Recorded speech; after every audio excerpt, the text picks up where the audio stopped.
Hello, everyone. Welcome. On behalf of the Canadian Association of Research Libraries, I want to welcome you. Bienvenue. Thank you for joining the September Bibliometrics and Research Impact Canadian Community of Practice call, where we will be discussing indexing tools and journal level indicators. My name is Elizabeth Kalflesh. I'm a project officer here at CARL. And I'm joining you today from Toronto, where I live and work on the traditional territory of the Huron-Wendat, Senecas, and Mississaugas of the Credit. It is home today to a plurality of Indigenous peoples. As this is a virtual gathering, I'm mindful of the fact that our speakers, the steering committee members, and participants are joining us from different territories and homelands. And I encourage you to enter your own land acknowledgement into the chat if you wish. The organizers of today's call are committed to providing a welcoming and professionally engaging and safe experience for all participants. Links to the CARL Code of Conduct will be posted in the chat. And if you have any questions or concerns about this, please do contact Susan Hay, the CARL Executive Director, whose contact information will also be listed in the chat. Also, please note that the presentation portion of today's call will be recorded and it will be shared with the community of practice afterwards. Bien que la discussion se déroulera principalement en anglais, notez que Simon et Christine sont bilingues et peuvent répondre aux questions en français et en anglais. I'll now turn the call over to Monique Grenier, who will facilitate today's event on behalf of the Bibliometrics and Research Impact Community of Practice Steering Committee. Hello, thank you so much, Elizabeth. This insightful session today will delve into two aspects of academic publishing: OpenAlex and the potential to improve the quality of indexing of Canadian journals and the significance of using journal-level metrics. In the first segment, Simon van Bellen, Senior Research Advisor at the nonprofit publishing platform Érudit, will introduce how the recent development of OpenAlex may allow for a more complete picture of the Canadian publishing landscape. In the second segment, Christine Brodeur, intelligence analyst for the National Research Council of Canada, will unravel the complex world of journal-level indicators. The presenters will take questions directly following their presentations. As a reminder, a recording of this session and the presenters' slides will follow the event and be sent to registrants' email addresses. If you missed the last community of practice, you may consider viewing the last call at the link I will deposit into the chat. Now I will introduce, this session will conclude with some reminders on the Bibliometrics and Research Impact Book Club and some BRI announcements for upcoming events. Now I will introduce Simon and invite him to share his presentation slides. Simon van Bellen is a Senior Research Advisor at Érudit. His activities focus on analyzing patterns in the use of scientific journals, the development of open access, and the evaluation of impact of research and publication. He completed his Master's of Library in Information Science at the Université de Montréal and holds a PhD in Environmental Science from the Université du Québec à Montréal. Without further ado, Simon.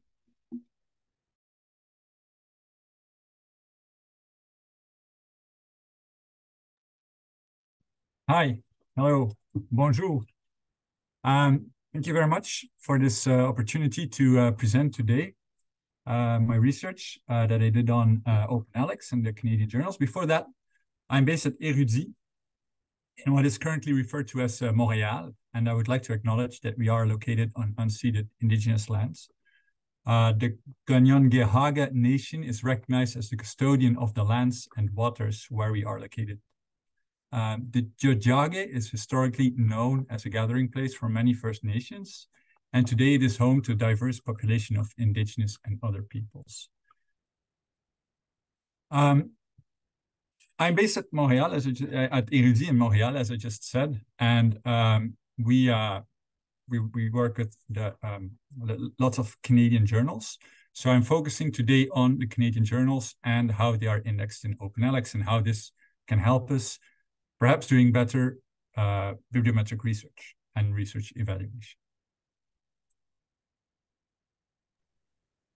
Simon, don't forget to put in presentation mode. We're seeing like the PowerPoint interface. Thank you. There you go.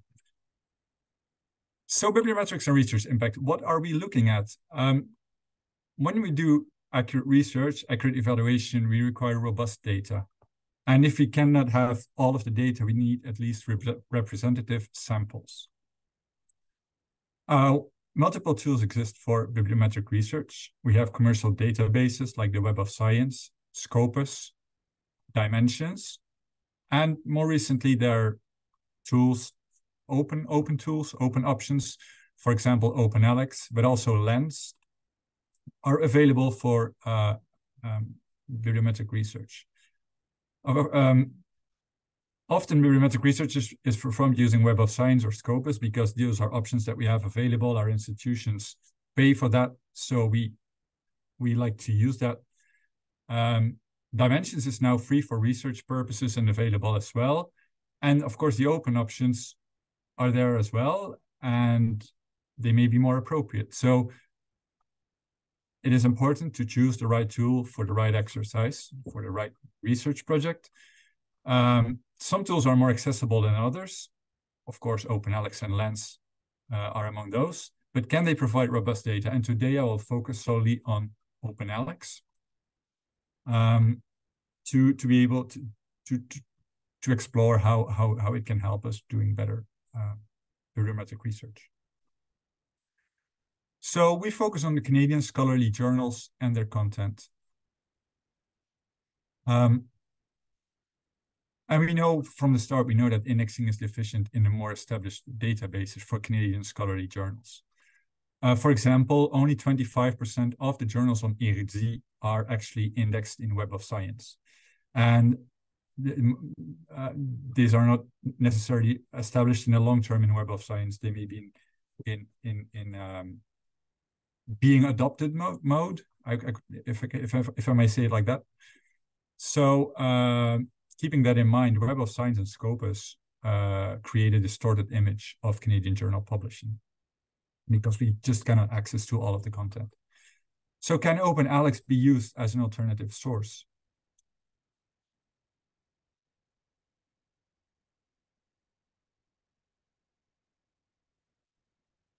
Previous research has shown that around 800 Canadian scholarly journals are currently publishing. So these are defined as being linked to Canadian universities, societies, and associations. Of those journals, 75% are active in social sciences, arts, and humanities. And why are they so specific and why are they interesting to do research on is that they often present local and national topics, relatively often in French language, and much more often than the international journals in these disciplines. And they also help maintain bibliodiversity, so they provide an opportunity to publish research that may not have been performed elsewhere or not be easily findable elsewhere. 90 to 95% of the journals are not for profit, and almost half are in open access. Among those 800 journals, 160 journals receive federal and/or provincial support. This can be financial or infrastructural support. And despite this support, many face challenges, and this can be quite variable. So we have explored this in a recent study we performed. They have to adjust to open access mandates. They have difficulties finding staff for editing and other tasks. They have sometimes lack of institutional and also financial support. So in brief, what we try to do here is to characterize Canadian journals' author affiliations using OpenAlex. And why are we looking at author affiliations? This is because these data are key to bibliometrics. If you want to do research on a sample of scholarly content, scholarly publishing, then we need to be able to filter on institutions, to look for specific provinces or even countries. So the accuracy of the affiliations of authors indexing is important. Specifically, I looked at presence of raw affiliations, the usage of affiliation identifiers based on the research organization registry identifiers, the presence of the country of the affiliation, and the usage of author identifiers based on ORCID. So simply the method was to retrieve the research articles from Canadian journals that are present in OpenAlex for the last decade, so since 2012 up to 2021. And I used Érudit as a reference where possible. This is because at Érudit we have internal data that is not currently available to anyone, but that we can use as a check to cross with what we cross-link with what we find in OpenAlex. So then we can see how these two resources could match up. Journal selection was based on ISSN, and the queries were performed in August 2023. And I used a platform developed by the Curtin Open Knowledge Initiative. And I need to acknowledge the help by Cameron Nalen here, which is he was very kind to give me access to this tool for the research. So the results. OpenAlex and the Canadian scholarly journals. There's a good presence of Canadian scholarly journals in OpenAlex, but still we only have 54% of the Canadian journals that are actually present in OpenAlex with at least one article. So this means 444 journals were actually found in OpenAlex. The missing journals were often published on journal or society-specific websites, independently of publishers or bigger platforms. And the absence in OpenAlex is explained in large part by the absence of these journals in Crossref. At least that's what I assume, because it's very difficult to check why something is absent. It's easier to try to find out why it is present. And also the lack of DOIs that are used by journals, or the lack of it means that they are more difficult to include in bibliometric databases.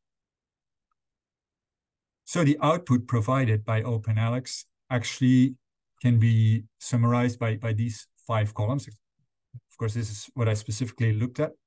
So first, articles could show the author name. OpenAlex returned more than 99% of the records that actually had an author's name. For some articles, authors' raw affiliation were present. And OpenAlex actually identified institutions from these raw affiliations. So there's algorithms going on that allow to extract the institution names. Then OpenAlex also linked RORs, so the Research Organization Registry IDs, to these institutions. Not all institutions have an ROR. I'll come back to that a bit later. And the country of the institution was, in many cases, available. I'll give you the numbers straight away. So I retrieved 179,000 articles, and those articles represented a bit more than 500,000 authorships. Of course, these are authorships. These are not individual authors, because there's duplicates. Of these just over 500,000 authorships, 3/4 had a raw affiliation linked. And 62% had raw affiliations, a ROR ID, and the country indexed. So almost 2/3 had sort of a complete affiliation data. And what these numbers tell us is that the presence of raw affiliations that are retrievable are actually key to, the presence is actually key to robust bibliometrics, because they can give you the ROR. As soon as there's a raw affiliation, the ROR it's pretty likely a ROR will be linkable to that. What I also found is that the trends per publisher are very variable. So at the left, we see ordered from top to bottom, the percentage of articles with at least a raw affiliation, or not articles actually, but authorships with a raw affiliation. So in percentages, so at the left, we can see Springer Nature and Wiley, which have almost all of the authorships have at least a raw affiliation in OpenAlex. But numbers go down, and we have at the bottom the very low percentages for some of the publishers or aggregators. These are the 20 biggest publishers identified by OpenAlex for the Canadian journals. And what is pretty remarkable, we can see it on the left, we can also see it on the right. The right is actually the same figure, but for the ROR IDs.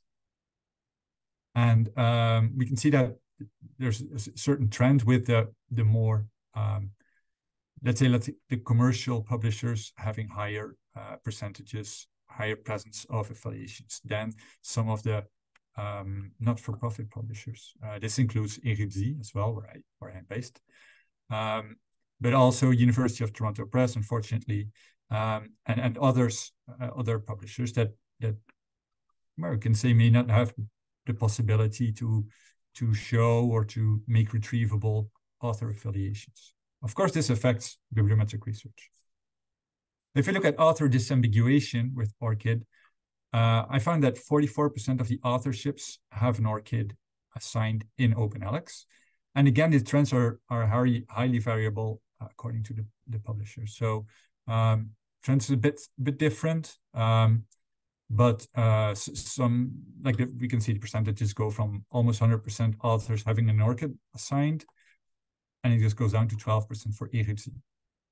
So when we look for ORCIDs, the rate of success is highly dependent on where the article is published in terms of publishers. There's trends in time as well. I looked at the year of publication and tried to see if for certain years the identifiers were more frequent than others. And this is the case. There's an increase in raw affiliation, ROR IDs, and ORCID availability over the last decade. So, for example, with ROR, we get up to just over 70% in most years. This increased from 55% for 2012. Of course, this doesn't mean that ORCID has been present at 55% in 2012, because this can be retroactive effect. This can be retroactively assigned. Recent publications are therefore more easily retrievable and accounted for when looking for authors, institutions, and places. So how can we increase the quality of indexing? There are several factors that may that cause or that can help the presence of affiliations indexed in bibliometric tools. First of all, of course, does the author actually have an affiliation? Many authors are independent. For instance, at Érudit, 3% of the authors on the platform are independent. They just work from their home, or they cannot be linked anyways to any institution. So, of course, for those authors, we will never find a disambiguated affiliation. Also, we have to ask the question, does the affiliation institution have an ROR idea? This is, of course, not always the case, because these ideas are mainly for research institutions. In social sciences and humanities, it's quite common that, for example, that organizations are not clearly linked to research organizations. So, for example, 6% of the institutions on Érudit cannot be linked to a ROR because there is no ROR for the organization. Does a journal record ROR IDs? This is not always the case. Journals may not always be aware of the importance of these ideas. And then if the journal works with a publisher or a disseminator who maintains the website, etc., do they render the ideas machine readable for tools to retrieve? And still, if this is the case, does the bibliometric tool include the ideas on for research? So all these questions influence the quality of indexing of identifiers. For example, the journal recording of ideas, less than 1% of the journals on Érudit actually record the ROR ideas. So this means that the information needs to be created elsewhere, and this actually happens because there's also a shortcut. Of course, bibliometric tools, they do a lot of work on algorithms to enrich the metadata that may or may not be present at journals. So they can actually bypass the journal and publisher in this, and they can create metadata from the raw data that can be harvested on websites, for example. So, but still, journals can do things to improve the indexing. Journals should include metadata on raw affiliations, or better yet, also use persistent identifiers straight away. Publishers should use machine-readable persistent identifiers. This includes Érudit as well. We still have to work on this, although we have made big progress recently. However, not-for-profit journals and publishers may lack awareness on the importance of the indexing of affiliations. They also may lack staff, simply the manpower to work on this, as well as technical and financial means to implement the use of persistent identifiers. I would like to discuss briefly also ORCID. It's a bit of a special case because unlike affiliations, the presence of ORCID is first of all controlled by the authors. If an author decides not to apply for an ORCID idea, then there will never be any ORCID that can be shown or linked to a publication. We found 56% of the Canadian journal's authors did not have an ORCID in OpenAlex, but it may simply be because these authors just don't have an ORCID idea. So I looked at ORCID availability on Érudit, first because I hypothesized that there was a disciplinary effect, and indeed there is. Researchers in education have 4 times more ORCID than those in arts or history, for example. And then I looked at maybe some linguistic influences. So I took a sample of 43 bilingual journals. So these are journals that have sort of a common editorial practices, and they publish both in French and in English. Of those journals, 34 had a higher prevalence of ORCID for English language articles than for French, and only 7 journals showed the opposite trend. This suggests that the English research community has a higher usage of ORCID ideas, more often applies for ORCID ideas than the French language colleagues. For example, just to illustrate the same trend, 26% of the authors of articles in English compared to 17% of the authors of articles written in French had ORCID ideas for this sample. So to conclude, OpenAlex definitely provides a larger sample of Canadian journals compared to the Web of Science. This is good news. Yet, just over half of Canadian scholarly journals are indexed in OpenAlex. For those indexed, institution or country-specific bibliometric analysis will retrieve, on average, 2/3 of authors in Canadian journals. And for a journal, from the journal perspective, showing or making retrievable raw affiliations is key. Because more than 80% of authors with a raw affiliation that was retrievable had also an idea and a ROR ID associated. Content from not-for-profit publishers is less likely to be retrieved using affiliation data or ORCID. And this is very unfortunate because poor indexing quality and reduced discoverability exacerbate the lower perceived impact of content from not-for-profit publishers. So this is like a negative feedback effect. It's not very visible, and then the indexing is not optimal, so the visibility remains pretty low. As a result, not-for-profit journals may not receive the recognition they deserve. They may actually be more important than what we are aware of, just because it cannot retrieve the info needed to fully appreciate them. Funding programs exist that help journals in their publishing, as I presented earlier, but both publishers, but also bibliometric tools may still contribute to increase the quality of indexing of not-for-profit journal, either by raising awareness, but also by providing the tools and the funds to help journals increase their indexing. This is it. Thank you for your attention. I'll be happy to answer to questions in French or in English.